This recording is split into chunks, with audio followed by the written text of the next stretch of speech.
गुजरात में विधानसभा चुनाव के दूसरे चरण का प्रचार पहुंचा अंतिम दौर में। प्रधानमंत्री नरेंद्र मोदी आज कांकरेज, पाटन, सोजित्रा और अहमदाबाद में चुनावी रैलियों को करेंगे संबोधित। वहीं कांग्रेस और आप पार्टी ने भी झोंकी ताकत।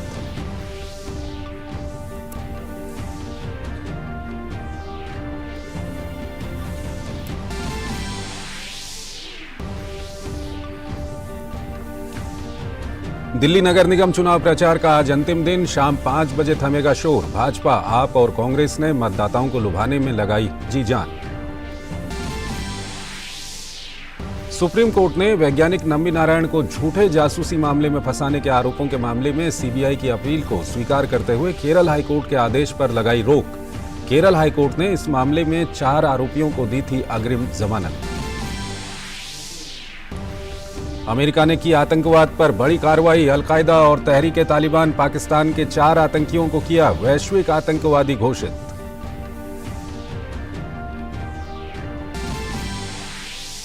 अमेरिकी राष्ट्रपति जो बाइडेन और फ्रांसीसी राष्ट्रपति इमैनुअल मैक्रों ने यूक्रेन में युद्ध अपराधों के लिए रूस को जवाबदेह ठहराने का लिया संकल्प। सभी सहयोगियों ने युद्ध से उपजे आर्थिक संकट से निपटने पर भी दिया जोर। व्हाइट हाउस में बैठक के बाद संयुक्त प्रेस कॉन्फ्रेंस के दौरान की घोषणा।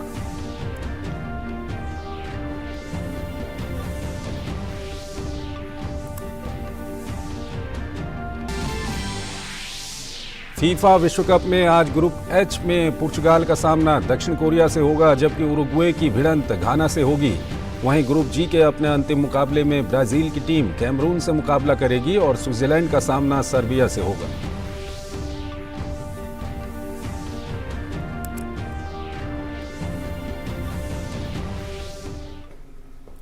नमस्कार, डीडी न्यूज में आपका स्वागत है। मैं हूं चंद्रशेखर जोशी और आइए अब खबरें देखते हैं विस्तार से। गुजरात विधानसभा चुनाव के दूसरे चरण के लिए चुनाव प्रचार जोरों पर है। प्रधानमंत्री नरेंद्र मोदी आज 4 जनसभाएं करेंगे। प्रधानमंत्री मोदी दोपहर 12 बजे कांकरेज में पहली जनसभा करेंगे। दूसरी जनसभा दोपहर 1:30 बजे पाटन यूनिवर्सिटी मैदान पर होगी। तीसरी सभा दोपहर 3:45 बजे आणंद जिले की सोजित्रा तहसील के CB Patel English medium school में होगी। वहीं चौथी और अंतिम जनसभा अहमदाबाद के सरसपुर इलाके में स्थित विक्रम मिल परिसर में होगी। इससे पहले कल प्रधानमंत्री ने अहमदाबाद में 50 किलोमीटर लंबा रोड शो किया, जो कि 16 विधानसभा क्षेत्र से होकर गुजरा। गुजरात में दूसरे चरण के लिए कल प्रचार अभियान थम जाएगा। दूसरे चरण के लिए मतदान 5 दिसंबर को होगा। गृह मंत्री और भाजपा के वरिष्ठ नेता अमित शाह आज 3 जनसभाएं और 1 रोड शो करेंगे। अमित शाह आज मेहसाणा के नुग्रह गांव में और दोपहर बाद मेहसाणा की बीजापुर तहसील के गोविंदपुरा सर्कल पर सभा करेंगे। इसके बाद वो बड़ोदरा के रावपुरा में रोड शो और शाम 7 बजे अहमदाबाद के चांदखेड़ा न्यू सीजी रोड पर जनसभा को संबोधित करेंगे। इसके अलावा केंद्रीय मंत्री और भाजपा नेता पुरुषोत्तम रूपाला वीरपुर, दमोह, खेड़ा और मेहसाणा में 4 जनसभाएं करेंगे। साथ ही केंद्रीय मंत्री गजेंद्र सिंह शेखावत मेहसाणा जिले में 2 जनसभाएं करेंगे। इसके अलावा केंद्रीय मंत्री स्मृति ईरानी भी मेहसाणा के कड़ी में रोड शो करेंगी और डीसा में जनसभा को संबोधित करेंगी। वहीं गुजरात में विधानसभा चुनाव के दूसरे चरण के लिए कांग्रेस और आम आदमी पार्टी सहित कई दलों ने एड़ी चोटी का जोर लगा दिया है। कांग्रेस के राज्यसभा सांसद शक्ति सिंह गोहिल, इमरान प्रतापगढ़ी सहित अन्य नेता भी अपने उम्मीदवारों के पक्ष में प्रचार करेंगे। दूसरी तरफ आम आदमी पार्टी के नेता और पंजाब के मुख्यमंत्री भगवंत मान और राज्यसभा सांसद राघव चड्ढा आज जनसभाएं करेंगे। साथ ही भगवंत मान का रोड शो का भी कार्यक्रम है। गुजरात की वीरमगाम सीट पर सभी की निगाहें लगी हुई हैं। अहमदाबाद से करीब 60 किलोमीटर दूर इस सीट से बीजेपी ने हार्दिक पटेल को उम्मीदवार बनाया है। हार्दिक पटेल इस चुनौतीपूर्ण सीट पर अपनी जीत के दावे कर रहे हैं। हार्दिक पटेल पाटीदार आंदोलन के सबसे बड़े चेहरा थे और वो कुछ दिन पहले ही बीजेपी में शामिल हो गए। कांग्रेस को लेकर क्या है उनका कहना, देखते हैं हमारे सहयोगी शैलेंद्र मिश्र के साथ हार्दिक पटेल की ये खास बातचीत।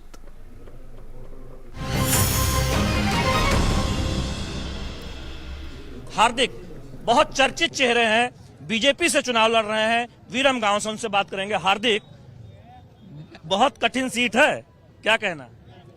आपको लगता है, हमको तो नहीं लगता कि कठिन है, क्योंकि लोगों का प्यार और उत्साह मिलता है।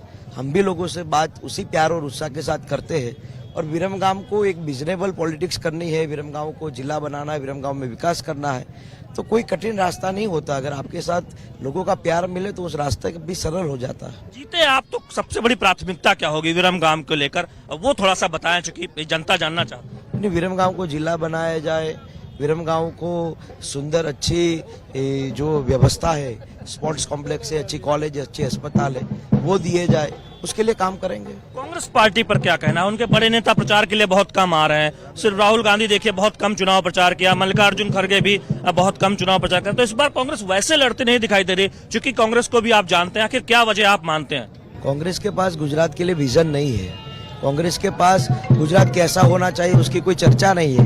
वो सारी चर्चा और विजन भारतीय जनता पार्टी के साथ है, इसीलिए लोग भारतीय जनता पार्टी के साथ जुड़ रहे हैं। आपको लगता है कि कांग्रेस पार्टी से कई नेता जो छोड़े और बीजेपी में आए, आप जैसे चर्चित चेहरे जो पाटीदार आंदोलन के चेहरे थे वो बीजेपी में आए, अल्पेश ठाकुर बीजेपी में आए, तो क्या बीजेपी के साथ ही एक तरह से गुजरात आगे बढ़ सकता है, ये सोच है? या बिल्कुल बीजेपी के साथ ही गुजरात आगे बढ़ सकता है और लोगों का भरोसा है बीजेपी के साथ। अंतिम सवाल, आपकी प्राथमिकता क्या होगी आगे राजनीति में, अगर सत्ता में बीजेपी दोबारा वापस आती है? विरमगांव अन्य तहसीलों से अच्छा बने, वही मेरी प्राथमिकता है। तो हार्दिक पटेल जिन्हें बीजेपी ने विरमगाम से चुनाव मैदान में उतारा है, हमसे बात कर रहे थे, तमाम सवालों के जवाब दे रहे थे कि कैसे उन्हें भरोसा है कि विरमगाम की जनता का साथ बीजेपी और उन्हें मिलने वाला है। कैमरामैन संजय जैना के साथ शैलेंद्र मिश्र, डीडी न्यूज, विरमगाम। गुजरात का चुनाव डोर टू डोर कैंपेन से लेकर रोबोट तक पहुंच गया है। रोबोट, जी हां, आप सही सुन रहे हैं। गुजरात के खेड़ा में प्रचार में लगा चुनावी रोबोट पूरे राज्य में चर्चा का विषय बना हुआ है। देखिए हमारे संवाददाता नीरज सिंह की ये खास रिपोर्ट। गुजरात के चुनाव में रोबोट ने एंट्री कर ली है और वो रोबोट ने एंट्री करी है खेड़ा में। खेड़ा की नाडियाल विधानसभा क्षेत्र है जहां पर भारतीय जनता पार्टी के प्रत्याशी ने चुनाव प्रचार के लिए रोबोट का सहारा लिया है और ये वही रोबोट है और ये किस तरीके से प्रचार करता है वो हम आपको सुनवा देते हैं। मारी शान कमल एन्यू निशान पंकज देसाई लाविशु नडियाडनी छे मांग આજના સમયની છે એક જ માંગ નિર્મલ નાડિયાડ निर्मल गुजरात।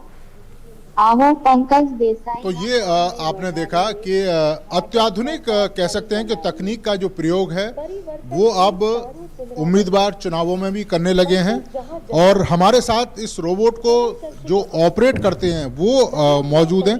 अच्छा, ये कैसे काम करता है और इसका मकसद क्या था कि भाई इसको लाया जाए चुनावों में?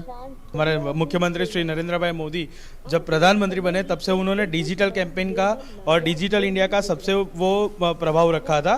तो हमने भी सोचा कि हमारा एक ऐसा अलग से प्रचार होना चाहिए, डिजिटली प्रचार होना चाहिए।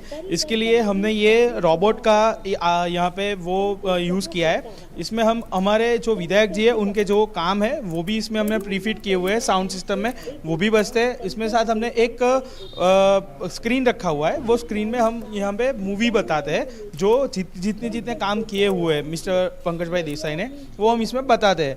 साथ में ये जो रोबोट है उसको हम इंडोर आउटडोर भी लेके जा रहे हैं। अभी आप देख सकते हैं इसमें हमने पैम्पलेट रखे हुए हैं, तो वो पैम्पलेट इसके जरिए हम बंटवाते हैं, तो वो एक अट्रैक्शन ऑफ पॉइंट बनता है और वो वहाँ पे जो लोग आते हैं वो जो उसके साथ खड़े होते हैं उन लोगों को ये अच्छा लगता है। बूढ़े बच्चे सभी एज के लोग को ये अट्रैक्ट करता है और सब वहाँ पे आते हैं और ये पैम्पलेट लेते हैं, ये सुनते हैं, ये देखते हैं, तब उनको एक नई अनुभूति होती है। और हमारा मकसद यही था कि कुछ अलग करना था, तो हमने ये अलग किया है। मतलब लोग अट्रैक्ट होते हैं देख के कि भाई क्या अजीब सी चीज़ है, किस तरह से प्रचार की जो कैंपेन है वो की जा रही है। तो जब आप निकलते होंगे इसे लेके लोगों के पास तो पूछते भी होंगे भाई कैसे कर रहे हो, कहाँ से लाए और क्यों लेके आए, ये सब सवाल लोग करते होंगे। हाँ, सही में करते हैं लोग। अब हम इसको बताते भी ये रिमोट से ऑपरेट होता है और हम सबके बीच जाते हैं और ये पैम्पलेट तो भेजते ही भेजते हैं, लेकिन उसके साथ साथ पंकज भाई उनके फीडबैक भी लेते हैं। नई तकनीक का दौर है और आने वाले समय में अगर ज़्यादातर उम्मीदवार चुनाव प्रचार में इस तरह के जो रोबोट है उनको उतारेंगे तो उसका एक फ़ायदा ज़रूर होगा कि एक तो जो कार्यकर्ता हैं उनके लिए वेट नहीं करना पड़ेगा उम्मीदवार को, और दूसरा मशीन है बटन दबाइए, जब प्रचार करना है उस समय आप प्रचार शुरू करिए। कैमरामैन अजीत के साथ नीरज सिंह, डीडी न्यूज, खेड़ा। दिल्ली नगर निगम चुनाव के लिए सभी पार्टियों ने अपनी पूरी ताकत झोंक रखी है। आज प्रचार का आखिरी दिन है, ऐसे में कोई कमी ना रह जाए। सभी प्रत्याशी शीर्ष नेताओं के साथ डोर टू डोर रैली और सभाएं कर रहे हैं। आज शाम 5 बजे के बाद चुनाव प्रचार थम जाएगा। 3 तारीख को सभी पार्टियां घरों के अंदर वोटर से मिलकर उनसे बात करेंगी। 4 तारीख को मतदान होगा और 7 तारीख को वोटों की गिनती की जाएगी। ऐसे में 3 तारीख से 7 तारीख तक दिल्ली में शराब की बिक्री पर भी रोक लगा दी गई है। बीजेपी की तरफ से अनुराग सिंह ठाकुर 5 सभाएं करेंगे और कई नेता अलग अलग बोर्ड में होंगे। वहीं आम आदमी पार्टी और कांग्रेस के विशेष नेता अपने प्रत्याशियों के साथ चुनावी घमासान में आखिरी दिन प्रचार करते हुए दिखाई देंगे। समाजवादी पार्टी के कद्दावर नेता आजम खान के खिलाफ रामपुर के गंज थाने में एक और मुकदमा दर्ज किया गया है। उन पर आरोप है कि रामपुर उपचुनाव में सपा प्रत्याशी आसिम रजा के समर्थन में एक जनसभा को संबोधित करते हुए महिलाओं को लेकर अभद्र टिप्पणी की। साथ ही चुनाव आयोग पर भी सवाल उठाए। सीओ सिटी अनुज चौधरी ने कहा कि महिलाओं को लेकर अमर्यादित टिप्पणी पर शहनाज बेगम की तहरीर पर गंज थाने में आजम खान के खिलाफ मुकदमा दर्ज किया गया है। 29 तारीख को एक चुनावी जनसभा को संबोधित कर रहे थे मोहम्मद आजम खान और आसिम रजा समाजवादी के प्रत्याशी के पक्ष में। उस दौरान उनके द्वारा एक भाषण में जो टिप्पणी की गई है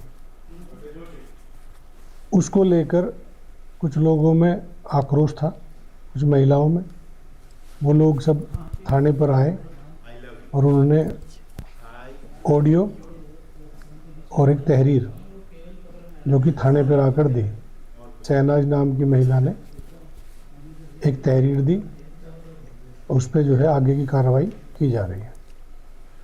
वैज्ञानिक नंबी नारायण को झूठे जासूसी मामले में फंसाने के आरोपों के मामले में सुप्रीम कोर्ट ने सीबीआई की अपील को स्वीकार करते हुए केरल हाईकोर्ट के आदेश पर रोक लगा दी है।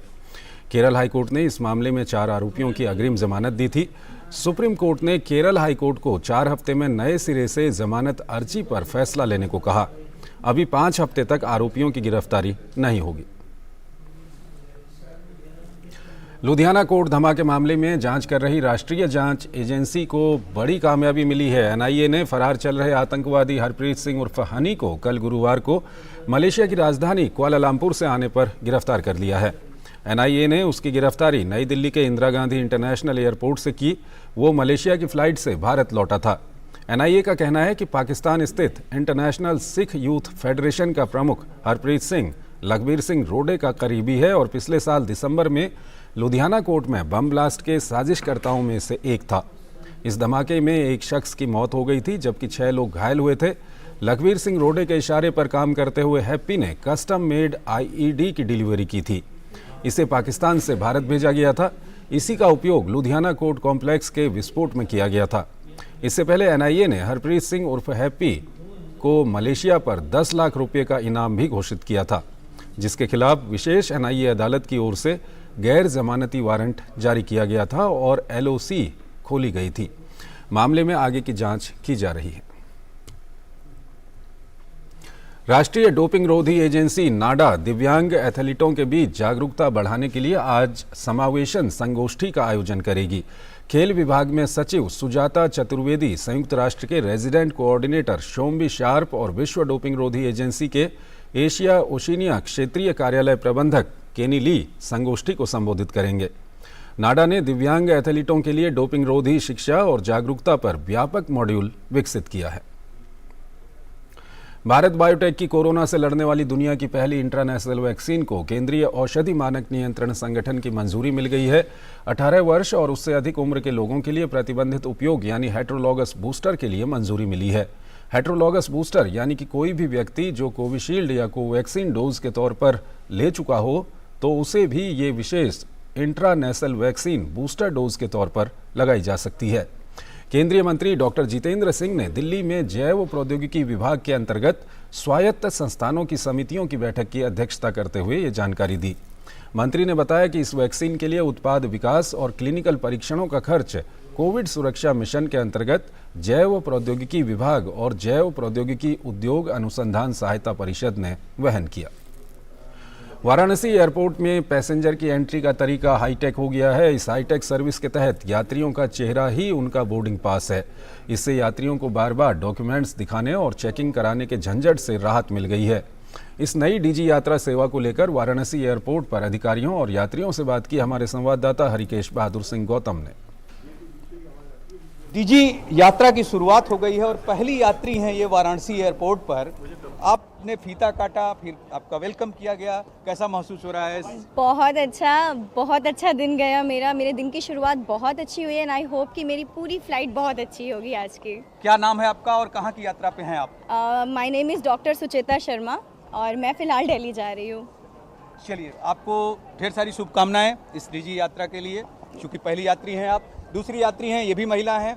आपकी यात्रा कहाँ से, अपना परिचय देते हुए कैसा महसूस हो रहा है, क्योंकि आप लोगों का इस तरह का वेलकम किया गया है इस बहुत ही ज़्यादा अच्छा। ये तो बहुत ही एक सरप्राइज वेलकम था और इस डीजी यात्रा ऐप से बहुत ही ज़्यादा हेल्प मिली और बहुत क्विकली सारा कुछ हो गया एंड सरप्राइज वेलकम के लिए थैंक यू सो मच। आपका नाम और कहाँ की यात्रा पे हैं? मेरा नाम है प्रकृति अरोड़ा, मैं बनारस की हूँ और न्यू दिल्ली फ्लाई कर रही हूँ। ये यात्री हैं जिनका स्वागत किया गया है डीजी यात्रा के लिए, और वाराणसी के साथ बेंगलोर और दिल्ली केवल 3 ऐसे एयरपोर्ट हैं जिन पर ये शुरुआत की गई है। दिल्ली में खुद मिनिस्टर ने इसकी शुरुआत की है और यहाँ पर एयरपोर्ट की डायरेक्टर हैं, इनसे हम बात करेंगे कि किस तरह की तैयारी इन्होंने की है। ये एयरपोर्ट डायरेक्टर हैं अरिमा सन्याल जी। ये किस तरह की सुविधा आप लोगों ने प्रोवाइड की है और आपके एयरपोर्ट पर इसके क्या लाभ मिलेगा यात्रियों को? सबसे पहले मैं बहुत हर्षित हूँ आज कि यात्रियों के लिए इतना बढ़िया सुविधा, जिससे 50% जो है ट्रैवलिंग टाइम उनका घट जाएगा। जैसे कि एंट्रेंस गेट में 8 सेकंड लगता था CISF जब आपका परिचय पत्र देखते थे, जांचते थे और आपको बोर्डिंग कार्ड दिखाना पड़ता था। अब ये 4 सेकंड में आप कर सकते हैं। आपको कोई भी बोर्डिंग कार्ड नहीं लेके आना है, ना तो आपको कोई परिचय पत्र लेके आना है। आपकी घर की कंफर्ट से आप आराम से 3 मिनट के अंदर आपके परिचय पत्र, आधार कार्ड, टिकट ये सब अपलोड करके खुद की चेहरा के साथ आप जब आते हैं तो गेट स्वतः खुल जाते हैं। और ये सुविधा इस एयरपोर्ट में बोर्डिंग गेट तक है, अर्थात आप प्रवेश करते हैं, उसके बाद इस हॉल में आते हैं। आपके लिए हम डेडिकेटेड एक काउंटर किए हुए चेक इन बैगेज के लिए, और SHA में भी जैसे कि आप देख सकते हैं डेडिकेटेड लेन है। आप सकुशल कम समय में आप ट्रैवल करते हुए सीधा जो है आप बोर्डिंग कर सकते। ये सुविधा हमने आज उपलब्ध कर दिया। हाँ, मैं एक आभार करना चाहूँगी हमारे टेक्निकल पार्टनर NEC को। NEC जो है हमारे 4 भारतीय विमानपत्तन प्राधिकरण की हवाई अड्डा में ये जो टेक्नोलॉजी जो लेकर जापानीज़ टेक्नोलॉजी वो प्रदान किए हैं और वर्ष 2000 से वो हमारे साथ है, पार्टनर किए हैं और उनका हमारे सहयोग। और मैं इंडिगो एयरलाइंस को खास भी धन्यवाद करना चाहूँगी क्योंकि वो भी हमारे साथ सबसे प्रथम एयरलाइन जुड़े हैं। आज एयर इंडिया भी जुड़ गए, विस्तारा जो है ऑलरेडी सहमति दे चुके। तो माह दिसंबर से मैं आशा करती हूँ 3 एयरलाइन इस एयरपोर्ट से जुड़ चुके हैं। आगे चल के सिर्फ स्पाइसजेट और गो एयरलाइंस हैं। तो मैं आप सबका बहुत बहुत आभार भी करना चाहूँगी। आभार कर रही हैं उन एयरलाइंस का जो इससे जुड़ रहे हैं और उम्मीद भी जता रही हैं कि आगे ढेर सारी एयरलाइंस जुड़ेंगी। कैमरा पर्सन मनोज कुमार साहनी के साथ डॉक्टर हरिकेश बहादुर सिंह गौतम, वाराणसी एयरपोर्ट, वाराणसी। घरेलू शेयर बाजार को शुक्रवार का दिन नहीं भाया। हफ्ते के आखिरी कारोबारी दिन बाजार के शुरुआत में गिरावट देखी गई है। सेंसेक्स आज सुबह 305 अंकों के नुकसान के साथ करीब 62,979 अंकों पर खुला, जबकि निफ्टी ने 61 अंकों के नुकसान के साथ करीब 18,752 पर खुलकर ट्रेडिंग शुरू की। वैश्विक बाजारों में गिरावट का असर घरेलू बाजार पर भी देखने को मिला है।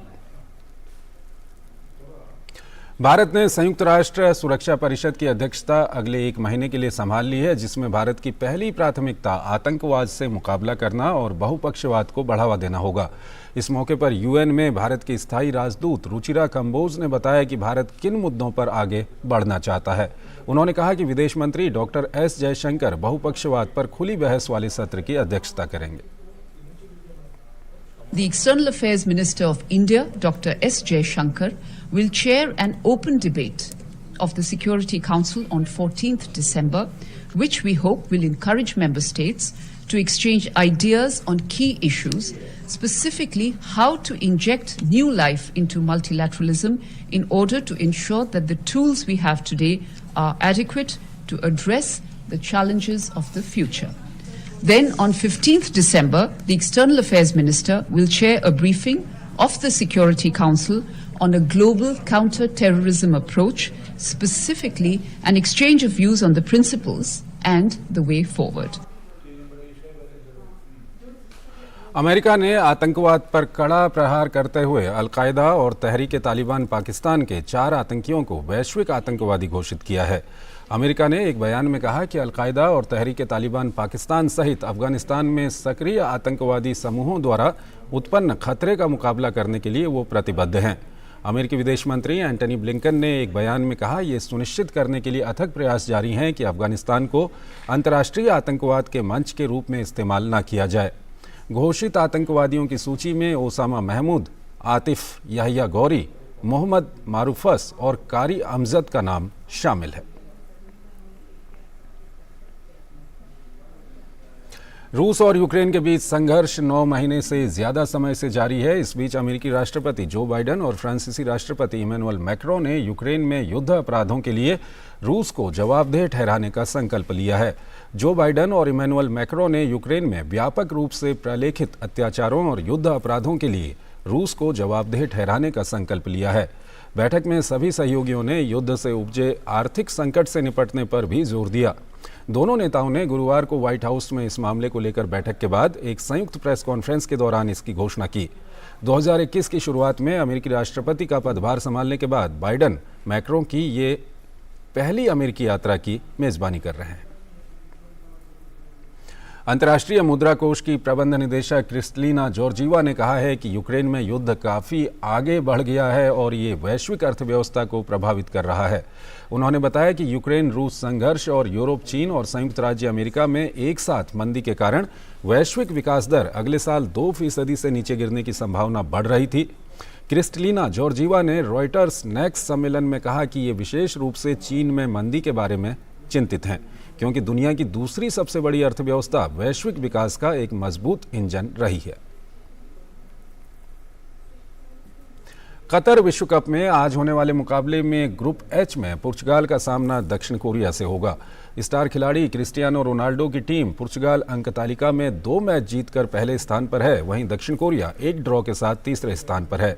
हालांकि पुर्तगाल की टीम पहले ही नॉकआउट दौर के लिए क्वालिफाई कर चुकी है, जबकि दक्षिण कोरिया की अंतिम 16 के लिए राह मुश्किल नजर आ रही है।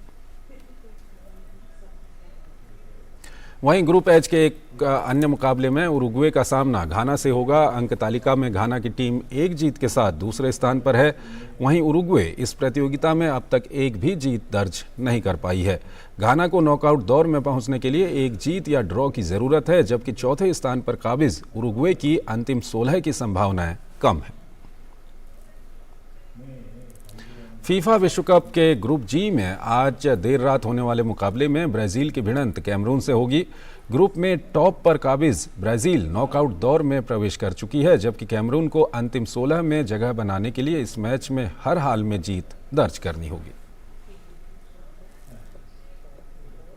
वहीं ग्रुप जी के एक अन्य मुकाबले में स्विट्जरलैंड का सामना सर्बिया से होगा। नॉकआउट दौर में जगह बनाने के लिए स्विट्जरलैंड के लिए इस मैच में जीत या ड्रॉ जरूरी है, जबकि सर्बिया के लिए नॉकआउट की राह आसान नहीं है। तो इस बुलेटिन में फिलहाल इतना ही। आप बने रहिए डीडी न्यूज़ के साथ। नमस्कार।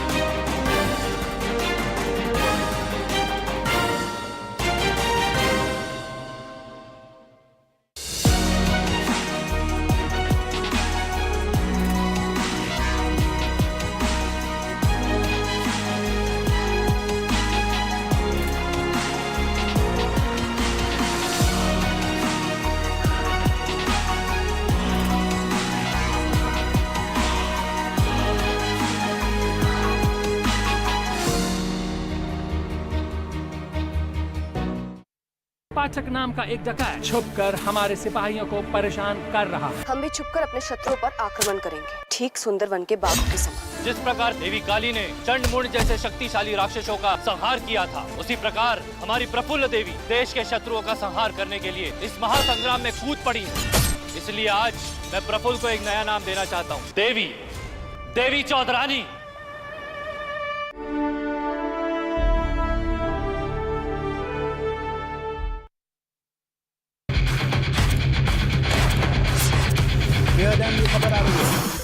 ब्रेकिंग न्यूज की रेस से हटकर हम लेकर आते हैं आपके लिए सार्थक, सकारात्मक और प्रेरणादायी खबरें। खबरें सिर्फ हाथ से नहीं होते, खबरें अच्छी भी होती हैं जो देती है हौसला, बढ़ाती है आत्मविश्वास। मुश्किल वक्त में भी जब लोगों ने दिखाया कुछ कर गुजरने का जज्बा, हम लेकर आते हैं अपने इस खास कार्यक्रम में आम लोगों के जज्बे की कहानियाँ। देखिए मेरे साथ गुड न्यूज जज्बा इंडिया का।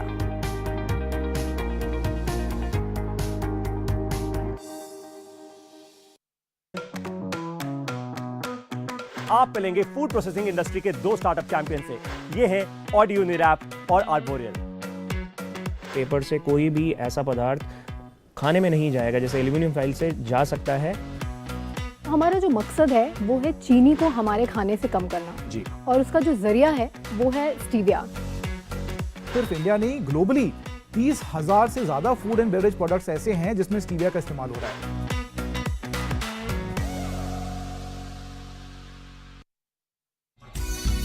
रंग तरंग में इस बार लोक गायन की नायिका को श्रद्धांजलि।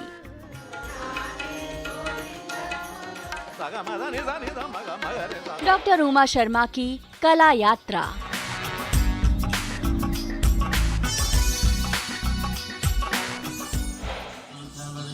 कठपुतलियों ने कही कहानी और चित्रकला में झलका महिलाओं का एका। देखिए इस बृहस्पतिवार दोपहर 3 बजे और रविवार दोपहर 3:30 बजे केवल डीडी न्यूज पर।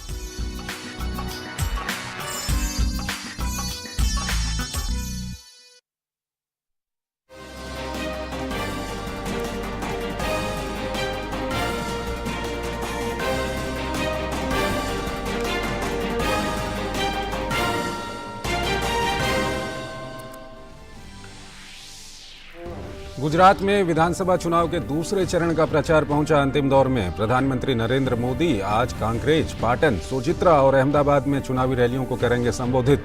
वहीं कांग्रेस और आप पार्टी ने भी झोंकी ताकत।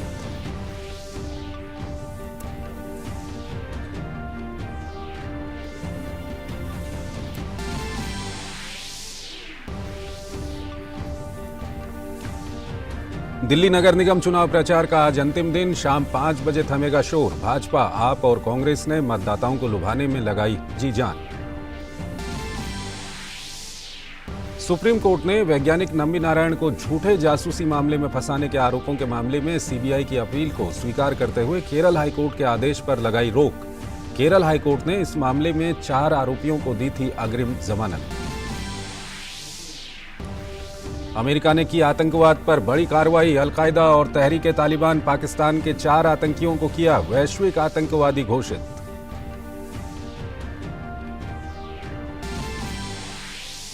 अमेरिकी राष्ट्रपति जो बाइडेन और फ्रांसीसी राष्ट्रपति इमैनुअल मैक्रों ने यूक्रेन में युद्ध अपराधों के लिए रूस को जवाबदेह ठहराने का लिया संकल्प। सभी सहयोगियों ने युद्ध से उपजे आर्थिक संकट से निपटने पर भी दिया जोर।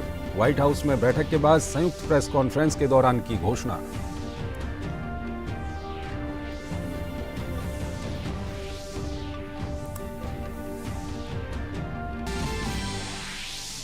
फीफा विश्व कप में आज ग्रुप एच में पुर्तगाल का सामना दक्षिण कोरिया से होगा, जबकि उरुग्वे की भिड़ंत घाना से होगी। वहीं ग्रुप जी के अपने अंतिम मुकाबले में ब्राजील की टीम कैमरून से मुकाबला करेगी और स्विट्जरलैंड का सामना सर्बिया से होगा।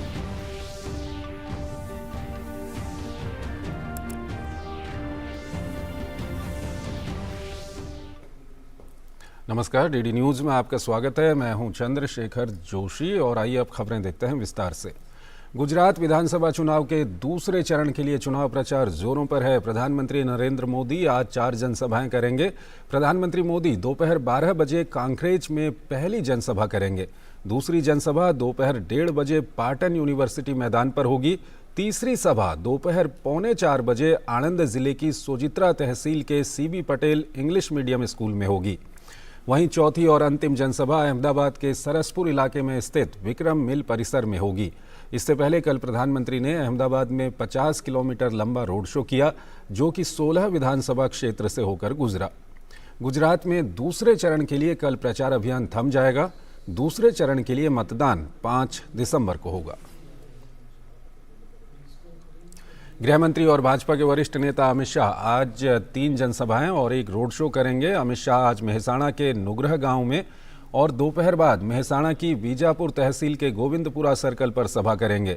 इसके बाद वो बड़ोदरा के रावपुरा में रोड शो और शाम 7 बजे अहमदाबाद के चांदखेड़ा न्यू सीजी रोड पर जनसभा को संबोधित करेंगे। इसके अलावा केंद्रीय मंत्री और भाजपा नेता पुरुषोत्तम रूपाला वीरपुर, दमोह, खेड़ा और मेहसाणा में 4 जनसभाएं करेंगे। साथ ही केंद्रीय मंत्री गजेंद्र सिंह शेखावत मेहसाणा जिले में 2 जनसभाएं करेंगे।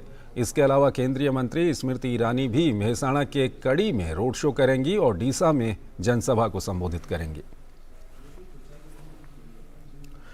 वहीं गुजरात में विधानसभा चुनाव के दूसरे चरण के लिए कांग्रेस और आम आदमी पार्टी सहित कई दलों ने एड़ी चोटी का जोर लगा दिया है। कांग्रेस के राज्यसभा सांसद शक्ति सिंह गोहिल, इमरान प्रतापगढ़ी सहित अन्य नेता भी अपने उम्मीदवारों के पक्ष में प्रचार करेंगे। दूसरी तरफ आम आदमी पार्टी के नेता और पंजाब के मुख्यमंत्री भगवंत मान और राज्यसभा सांसद राघव चड्ढा आज जनसभाएं करेंगे। साथ ही भगवंत मान का रोड शो का भी कार्यक्रम है। गुजरात की वीरमगाम सीट पर सभी की निगाहें लगी हुई हैं। अहमदाबाद से करीब 60 किलोमीटर दूर इस सीट से बीजेपी ने हार्दिक पटेल को उम्मीदवार बनाया है। हार्दिक पटेल इस चुनौतीपूर्ण सीट पर अपनी जीत के दावे कर रहे हैं। हार्दिक पटेल पाटीदार आंदोलन के सबसे बड़े चेहरा थे और वो कुछ दिन पहले ही बीजेपी में शामिल हो गए। कांग्रेस को लेकर क्या है उनका कहना, देखते हैं हमारे सहयोगी शैलेंद्र मिश्र के साथ हार्दिक पटेल की ये खास बातचीत।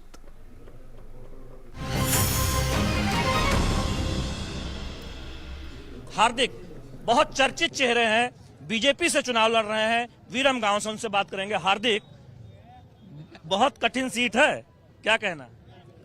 आपको लगता है, हमको तो नहीं लगता कि कठिन है, क्योंकि लोगों का प्यार और उत्साह मिलता है। हम भी लोगों से बात उसी प्यार और उत्साह के साथ करते हैं और विरमगाम को एक रिजनेबल पॉलिटिक्स करनी है, विरमगाम को जिला बनाना है, विरमगाम में विकास करना है, तो कोई कठिन रास्ता नहीं होता। अगर आपके साथ लोगों का प्यार मिले तो उस रास्ते भी सरल हो जाता है। जीते आप तो सबसे बड़ी प्राथमिकता क्या होगी विरमगाम को लेकर, वो थोड़ा सा बताएं, चूंकि जनता जानना चाहती है। विरमगाम को जिला बनाया जाए, विरमगांव को सुंदर अच्छी जो व्यवस्था है, स्पोर्ट्स कॉम्प्लेक्स है, अच्छी कॉलेज, अच्छे अस्पताल है, वो दिए जाए, उसके लिए काम करेंगे। कांग्रेस पार्टी पर क्या कहना है? उनके बड़े नेता प्रचार के लिए बहुत कम आ रहे हैं। सिर्फ राहुल गांधी देखिए बहुत कम चुनाव प्रचार किया, मल्लिकार्जुन खड़गे भी बहुत कम चुनाव प्रचार किया। तो इस बार कांग्रेस वैसे लड़ते नहीं दिखाई दे रही, क्योंकि कांग्रेस को भी आप जानते हैं। आखिर क्या वजह आप मानते हैं? कांग्रेस के पास गुजरात के लिए विजन नहीं है। कांग्रेस के पास गुजरात कैसा होना चाहिए उसकी कोई चर्चा नहीं है। वो सारी चर्चा और विजन भारतीय जनता पार्टी के साथ है, इसीलिए लोग भारतीय जनता पार्टी के साथ जुड़ रहे हैं। आपको लगता है कि कांग्रेस पार्टी से कई नेता जो छोड़े और बीजेपी में आए, आप जैसे चर्चित चेहरे जो पाटीदार आंदोलन के चेहरे थे वो बीजेपी में आए, अल्पेश ठाकुर बीजेपी में आए, तो क्या बीजेपी के साथ ही एक तरह से गुजरात आगे बढ़ सकता है, ये सोच है? या बिल्कुल बीजेपी के साथ ही गुजरात आगे बढ़ सकता है और लोगों का भरोसा है बीजेपी के साथ। अंतिम सवाल, आपकी प्राथमिकता क्या होगी आगे राजनीति में, अगर सत्ता में बीजेपी दोबारा वापस आती है? विरमगांव अन्य तहसीलों से अच्छा बने, वही मेरी प्राथमिकता है। तो हार्दिक पटेल जिन्हें बीजेपी ने विरमगांव से चुनाव मैदान में उतारा है, हमसे बात कर रहे थे, तमाम सवालों के जवाब दे रहे थे कि कैसे उन्हें भरोसा है कि विरमगांव की जनता का साथ बीजेपी और उन्हें मिलने वाला है। कैमरामैन संजय जैना के साथ शैलेंद्र मिश्र, डीडी न्यूज, विरमगांव। गुजरात का चुनाव डोर टू डोर कैंपेन से लेकर रोबोट तक पहुंच गया है। रोबोट, जी हां, आप सही सुन रहे हैं। गुजरात के खेड़ा में प्रचार में लगा चुनावी रोबोट पूरे राज्य में चर्चा का विषय बना हुआ है। देखिए हमारे संवाददाता नीरज सिंह की ये खास रिपोर्ट। गुजरात के चुनाव में रोबोट ने एंट्री कर ली है और वो रोबोट ने एंट्री करी है खेड़ा में। खेड़ा की नाडियाल विधानसभा क्षेत्र है जहां पर भारतीय जनता पार्टी के प्रत्याशी ने चुनाव प्रचार के लिए रोबोट का सहारा लिया है और ये वही रोबोट है और ये किस तरीके से प्रचार करता है वो हम आपको सुनवा देते हैं। मारी शांत कमल एन्यू निशांत पंकज देसाई लाविशु नदियाडनी छेमान। આજના સમયની છે એક જ માંગ નિર્મલ નાડિયાડ निर्मल गुजरात। आहो पंकज देसाई। तो ये आपने देखा कि अत्याधुनिक कह सकते हैं कि तकनीक का जो प्रयोग है वो अब उम्मीदवार चुनावों में भी करने लगे हैं और हमारे साथ इस रोबोट को जो ऑपरेट करते हैं वो मौजूद हैं। अच्छा, ये कैसे काम करता है और इसका मकसद क्या था कि भाई इसको लाया जाए चुनावों में? हमारे मुख्यमंत्री श्री नरेंद्र भाई मोदी जब प्रधानमंत्री बने तब से उन्होंने डिजिटल कैंपेन का और डिजिटल इंडिया का सबसे वो प्रभाव रखा था। तो हमने भी सोचा कि हमारा एक ऐसा अलग से प्रचार होना चाहिए, डिजिटली प्रचार होना चाहिए। इसके लिए हमने ये रोबोट का यहाँ पे वो यूज़ किया है। इसमें हम हमारे जो विधायक जी है उनके जो काम है वो भी इसमें हमने प्रीफिट किए हुए हैं, साउंड सिस्टम में वो भी बजते हैं। इसमें साथ हमने एक स्क्रीन रखा हुआ है, वो स्क्रीन में हम यहाँ पे मूवी बताते हैं जो जितने काम किए हुए हैं मिस्टर पंकज भाई देसाई ने, वो हम इसमें बताते हैं। साथ में ये जो रोबोट है उसको हम इंडोर आउटडोर भी लेके जा रहे हैं। अभी आप देख सकते हैं इसमें हमने पैम्पलेट रखे हुए हैं, तो वो पैम्पलेट इसके जरिए हम बंटवाते हैं, तो वो एक अट्रैक्शन ऑफ पॉइंट बनता है और वो वहाँ पे जो लोग आते हैं वो जो उसके साथ खड़े होते हैं उन लोगों को ये अच्छा लगता है। बूढ़े बच्चे सभी एज के लोग को ये अट्रैक्ट करता है और सब वहाँ पे आते हैं और ये पैम्पलेट लेते हैं, ये सुनते हैं, ये देखते हैं, तब उनको एक नई अनुभूति होती है। और हमारा मकसद यही था कि कुछ अलग करना था, तो हमने ये अलग किया है। मतलब लोग अट्रैक्ट होते हैं देख के कि भाई क्या अजीब सी चीज़ है, किस तरह से प्रचार की जो कैंपेन है वो की जा रही है। तो जब आप निकलते होंगे इसे लेके लोगों के पास तो पूछते भी होंगे भाई कैसे कर रहे हो, कहाँ से लाए और क्यों लेके आए, ये सब सवाल लोग करते होंगे। हाँ, सही में करते हैं लोग। अब हम इसको बताते भी, ये रिमोट से ऑपरेट होता है और हम सबके बीच जाते हैं और ये पैम्पलेट तो भेजते ही भेजते हैं, लेकिन उसके साथ साथ पंकज भाई उनके फीडबैक भी लेते हैं। नई तकनीक का दौर है और आने वाले समय में अगर ज़्यादातर उम्मीदवार चुनाव प्रचार में इस तरह के जो रोबोट है उनको उतारेंगे तो उसका एक फ़ायदा ज़रूर होगा कि एक तो जो कार्यकर्ता हैं उनके लिए वेट नहीं करना पड़ेगा उम्मीदवार को, और दूसरा मशीन है, बटन दबाइए, जब प्रचार करना है उस समय आप प्रचार शुरू करिए।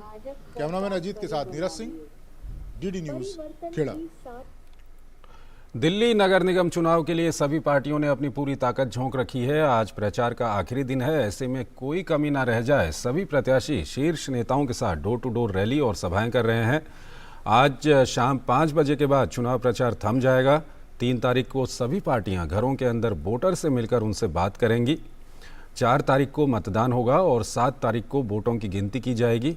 ऐसे में 3 तारीख से 7 तारीख तक दिल्ली में शराब की बिक्री पर भी रोक लगा दी गई है। बीजेपी की तरफ से अनुराग सिंह ठाकुर 5 सभाएं करेंगे और कई नेता अलग अलग बोर्ड में होंगे। वहीं आम आदमी पार्टी और कांग्रेस के विशेष नेता अपने प्रत्याशियों के साथ चुनावी घमासान में आखिरी दिन प्रचार करते हुए दिखाई देंगे। समाजवादी पार्टी के कद्दावर नेता आजम खान के खिलाफ रामपुर के गंज थाने में एक और मुकदमा दर्ज किया गया है। उन पर आरोप है कि रामपुर उपचुनाव में सपा प्रत्याशी आसिम रजा के समर्थन में एक जनसभा को संबोधित करते हुए महिलाओं को लेकर अभद्र टिप्पणी की। साथ ही चुनाव आयोग पर भी सवाल उठाए। सीओसीटी अनुज चौधरी ने कहा कि महिलाओं को लेकर अमर्यादित टिप्पणी पर शहनाज बेगम की तहरीर पर गंज थाने में आजम खान के खिलाफ मुकदमा दर्ज किया गया है। 29 तारीख को एक चुनावी जनसभा को संबोधित कर रहे थे मोहम्मद आजम खान और आसिम रजा समाजवादी के प्रत्याशी के पक्ष में। उस दौरान उनके द्वारा एक भाषण में जो टिप्पणी की गई है उसको लेकर कुछ लोगों में आक्रोश था, कुछ महिलाओं में। वो लोग सब थाने पर आए और उन्होंने ऑडियो और एक तहरीर जो कि थाने पर आकर दी। शहनाज नाम की महिला ने एक तहरीर दी, उस पर जो है आगे की कार्रवाई की जा रही है। वैज्ञानिक नंबी नारायण को झूठे जासूसी मामले में फंसाने के आरोपों के मामले में सुप्रीम कोर्ट ने सीबीआई की अपील को स्वीकार करते हुए केरल हाईकोर्ट के आदेश पर रोक लगा दी है।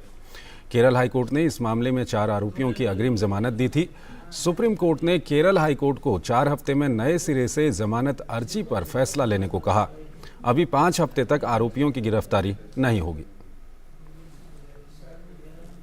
लुधियाना कोर्ट धमाके मामले में जांच कर रही राष्ट्रीय जांच एजेंसी को बड़ी कामयाबी मिली है। एनआईए ने फरार चल रहे आतंकवादी हरप्रीत सिंह उर्फ हनी को कल गुरुवार को मलेशिया की राजधानी कुआलालंपुर से आने पर गिरफ्तार कर लिया है। एनआईए ने उसकी गिरफ्तारी नई दिल्ली के इंदिरा गांधी इंटरनेशनल एयरपोर्ट से की। वो मलेशिया की फ्लाइट से भारत लौटा था।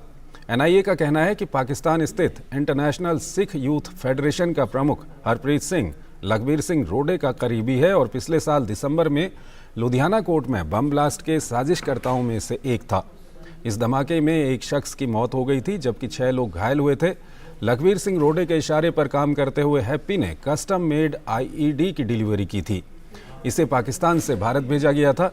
इसी का उपयोग लुधियाना कोर्ट कॉम्प्लेक्स के विस्फोट में किया गया था। इससे पहले एनआईए ने हरप्रीत सिंह उर्फ हैप्पी को मलेशिया पर 10 लाख रुपये का इनाम भी घोषित किया था, जिसके खिलाफ विशेष एनआईए अदालत की ओर से गैर जमानती वारंट जारी किया गया था और एलओसी खोली गई थी। मामले में आगे की जांच की जा रही है। राष्ट्रीय डोपिंग रोधी एजेंसी नाडा दिव्यांग एथलीटों के बीच जागरूकता बढ़ाने के लिए आज समावेशन संगोष्ठी का आयोजन करेगी। खेल विभाग में सचिव सुजाता चतुर्वेदी, संयुक्त राष्ट्र के रेजिडेंट कोऑर्डिनेटर शोम्बी शार्प और विश्व डोपिंग रोधी एजेंसी के एशिया ओशिनिया क्षेत्रीय कार्यालय प्रबंधक केनी ली संगोष्ठी को संबोधित करेंगे। नाडा ने दिव्यांग एथलीटों के लिए डोपिंग रोधी शिक्षा और जागरूकता पर व्यापक मॉड्यूल विकसित किया है। भारत बायोटेक की कोरोना से लड़ने वाली दुनिया की पहली इंट्रानेशनल वैक्सीन को केंद्रीय औषधि मानक नियंत्रण संगठन की मंजूरी मिल गई है। 18 वर्ष और उससे अधिक उम्र के लोगों के लिए प्रतिबंधित उपयोग यानी हेटेरोलॉगस बूस्टर के लिए मंजूरी मिली है। हेटेरोलॉगस बूस्टर यानी कि कोई भी व्यक्ति जो कोविशील्ड या कोवैक्सीन डोज के तौर पर ले चुका हो तो उसे भी ये विशेष इंट्रानेशनल वैक्सीन बूस्टर डोज के तौर पर लगाई जा सकती है। केंद्रीय मंत्री डॉक्टर जितेंद्र सिंह ने दिल्ली में जैव प्रौद्योगिकी विभाग के अंतर्गत स्वायत्त संस्थानों की समितियों की बैठक की अध्यक्षता करते हुए ये जानकारी दी। मंत्री ने बताया कि इस वैक्सीन के लिए उत्पाद विकास और क्लिनिकल परीक्षणों का खर्च कोविड सुरक्षा मिशन के अंतर्गत जैव प्रौद्योगिकी विभाग और जैव प्रौद्योगिकी उद्योग अनुसंधान सहायता परिषद ने वहन किया। वाराणसी एयरपोर्ट में पैसेंजर की एंट्री का तरीका हाईटेक हो गया है। इस हाईटेक सर्विस के तहत यात्रियों का चेहरा ही उनका बोर्डिंग पास है। इससे यात्रियों को बार बार डॉक्यूमेंट्स दिखाने और चेकिंग कराने के झंझट से राहत मिल गई है। इस नई डीजी यात्रा सेवा को लेकर वाराणसी एयरपोर्ट पर अधिकारियों और यात्रियों से बात की हमारे संवाददाता हरिकेश बहादुर सिंह गौतम ने। डीजी यात्रा की शुरुआत हो गई है और पहली यात्री हैं ये वाराणसी एयरपोर्ट पर। आपने फीता काटा, फिर आपका वेलकम किया गया, कैसा महसूस हो रहा है? बहुत अच्छा दिन गया मेरे दिन की शुरुआत बहुत अच्छी हुई है एंड आई होप कि मेरी पूरी फ्लाइट बहुत अच्छी होगी आज की। क्या नाम है आपका और कहाँ की यात्रा पे हैं आप? My name is doctor Sucheta Sharma और मैं फ़िलहाल दिल्ली जा रही हूँ। चलिए, आपको ढेर सारी शुभकामनाएं इस डीजी यात्रा के लिए, क्योंकि पहली यात्री हैं आप। दूसरी यात्री हैं, ये भी महिला हैं। आपकी यात्रा कहाँ से, अपना परिचय देते हुए कैसा महसूस हो रहा है, क्योंकि आप लोगों का इस तरह का वेलकम किया गया है? बहुत ही ज़्यादा अच्छा, ये तो बहुत ही एक सरप्राइज वेलकम था और इस डिगी यात्रा ऐप से बहुत ही ज़्यादा हेल्प मिली और बहुत क्विकली सारा कुछ हो गया एंड इस सरप्राइज वेलकम के लिए थैंक यू सो मच। आपका नाम और कहाँ की यात्रा पे हैं? मेरा नाम है प्रकृति अरोड़ा, मैं बनारस की हूँ और न्यू दिल्ली फ्लाई कर रही हूँ। ये यात्री हैं जिनका स्वागत किया गया है डिगी यात्रा के लिए, और वाराणसी के साथ बेंगलोर और दिल्ली केवल 3 ऐसे एयरपोर्ट हैं जिन पर ये शुरुआत की गई है। दिल्ली में खुद मिनिस्टर ने इसकी शुरुआत की है और यहाँ पर एयरपोर्ट की डायरेक्टर हैं, इनसे हम बात करेंगे कि किस तरह की तैयारी इन्होंने की है। ये एयरपोर्ट डायरेक्टर हैं अरिमा सन्याल जी। ये किस तरह की सुविधा आप लोगों ने प्रोवाइड की है और आपके एयरपोर्ट पर इसके क्या लाभ मिलेगा यात्रियों को? सबसे पहले मैं बहुत हर्षित हूँ आज कि यात्रियों के लिए इतना बढ़िया सुविधा, जिससे 50% जो है ट्रैवलिंग टाइम उनका घट जाएगा। जैसे कि एंट्रेंस गेट में 8 सेकंड लगता था सीआईएसएफ जब आपका परिचय पत्र देखते थे, जांचते थे और आपको बोर्डिंग कार्ड दिखाना पड़ता था। अब ये 4 सेकंड में आप कर सकते हैं। आपको कोई भी बोर्डिंग कार्ड नहीं लेके आना है, ना तो आपको कोई परिचय पत्र लेके आना है। आपकी घर की कंफर्ट से आप आराम से 3 मिनट के अंदर आपके परिचय पत्र, आधार कार्ड, टिकट ये सब अपलोड करके खुद की चेहरा के साथ आप जब आते हैं तो गेट स्वतः खुल जाते हैं। और ये सुविधा इस एयरपोर्ट में बोर्डिंग गेट तक है, अर्थात आप प्रवेश करते हैं, उसके बाद इस हॉल में आते, आपके लिए हम डेडिकेटेड एक काउंटर किए हुए चेक इन बैगेज के लिए, और SHA में भी जैसे कि आप देख सकते हैं डेडिकेटेड लेन है। आप सकुशल कम समय में आप ट्रैवल करते हुए सीधा जो है आप बोर्डिंग कर सकते, ये सुविधा हमने आज उपलब्ध कर दिया। हाँ, मैं एक आभार करना चाहूँगी हमारे टेक्निकल पार्टनर NEC को।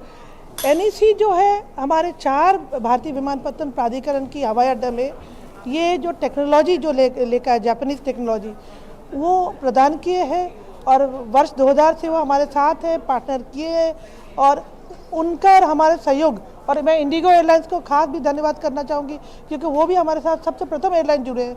आज एयर इंडिया भी जुड़ गए, विस्तारा जो है ऑलरेडी सहमति दे चुके, तो माह दिसंबर से मैं आशा करती हूँ 3 एयरलाइन इस एयरपोर्ट से जुड़ चुके हैं।